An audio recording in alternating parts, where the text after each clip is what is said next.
In this video, we'll be going through the air brake checks on an automatic 2017 Freightliner Cascadia. This is specifically for the Washington State test for a Class A CDL. So the first thing you're going to want to have to do, which is what we've already done, we have chalked our tire behind the first drive tire. And you can kind of see it sticking out behind that drive tire. So that's chalked because we are going to be releasing the brakes. So first thing we're going to do is we're going to turn the truck on. So we're doing a safe start. Our truck is in neutral. We have our foot covering the service brake. And we're going to go ahead and start the engine. Now, since we're below 90 PSI, we can go ahead and do the first test, which is the governor cutout check. As you see, our air pressure is below 90 PSI. So we're going to raise pressure. We're going to raise the air pressure in both the air tanks until the governor cuts out. And it should be between 120 and 140 PSI. And we're going to let them know that our gauges are working because we do see them rising. And we're going to let them know exactly when the governor cuts out. You can bring up the RPMs a little bit to make it go a little faster. Usually about 1,000 RPMs is enough.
Okay, it just cut out at 130 PSI.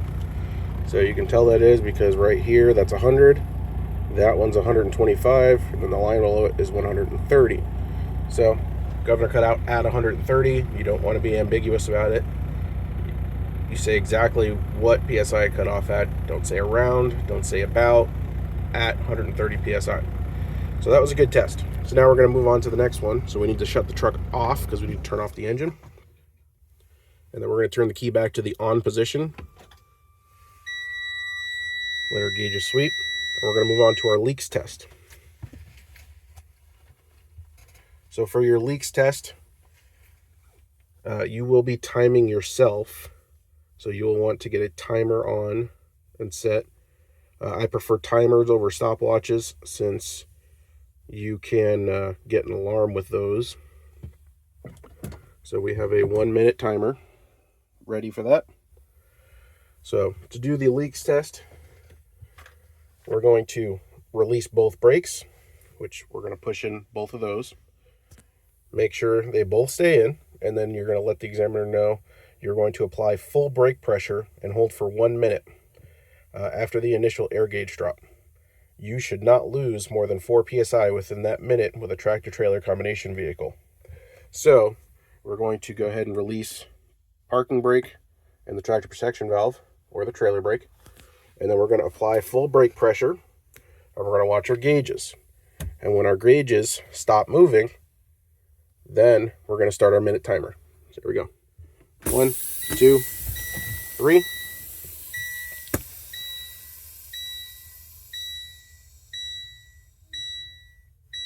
Okay, they settled about 100 PSI.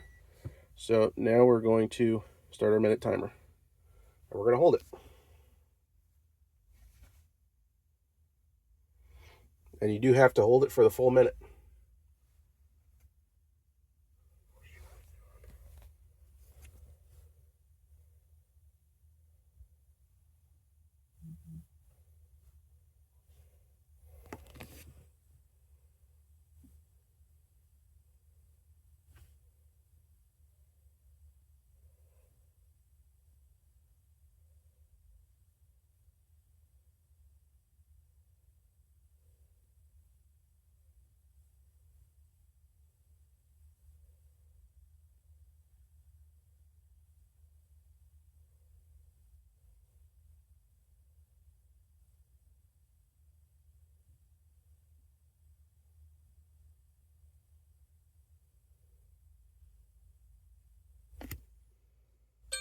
All right, that's our minute, and we're still at 100 psi.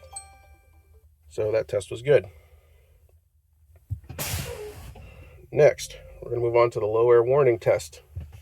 So for the low air warning, you're going to fan down the service brake, which means you're just going to pump the service brake in and out. And your low air warning device should activate at or above 55 psi. Very specific words, at or above 55. And then you're going to let them know what psi that it came on at.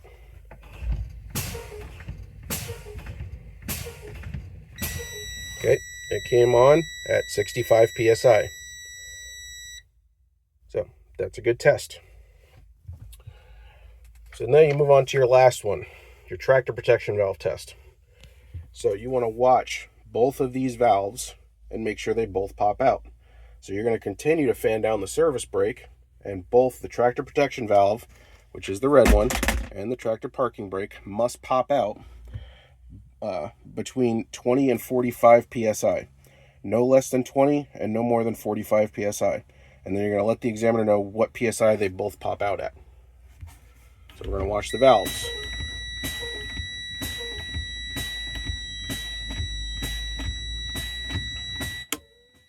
Okay, that was your tractor protection valve. You're going to stop. That one popped out at 30 psi.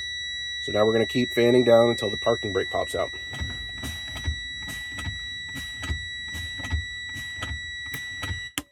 Okay, that one popped out at 20 psi.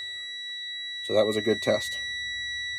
And that's how you do the air brake checks for the Class A CDL Washington State test.